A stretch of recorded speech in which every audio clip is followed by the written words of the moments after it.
Okay, our lesson for today is all about dividing a polynomial by a monomial. But before that, let us recall or remember the quotient rule. So if we have the same base, so what we're going to, the exponents is, we subtract it. So copy the base, and then we subtract the exponent. So for example, we have a to the fourth over a squared. So the answer will be a squared. So we just copy the base, the same base, and then we subtract the exponent. So 4 minus 2, the answer is 2. So this answer is a squared. Next, if we have a numerical coefficient that is different, so we're going to divide it. So 48 divided by 6, so that is 8. And then we have here the same base c.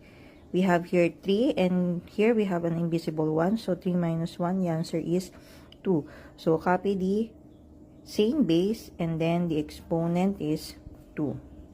Also, remember the negative exponent. So if we have the negative exponent, so we get the reciprocal. So here we have x squared divided by x cubed. So the answer will be 1 over x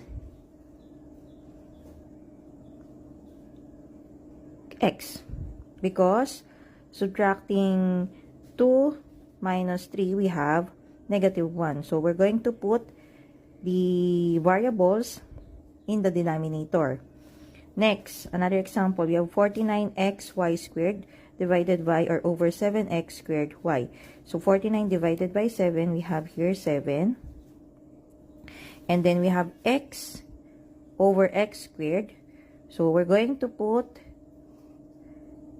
the x below or in the denominator because the highest exponent is in the denominator, and then y squared divided by y, the answer will be in the numerator. Okay, so now we can now proceed to the examples of dividing a polynomial by a monomial. So examples, find each quotient. So we have 14x to the fourth plus 8x cubed minus 6x over 2x. So what we're going to do is to separate each term in the numerator and then divide it each by the same denominator. So we're going to rewrite this like this one. So 14x to the fourth over 2x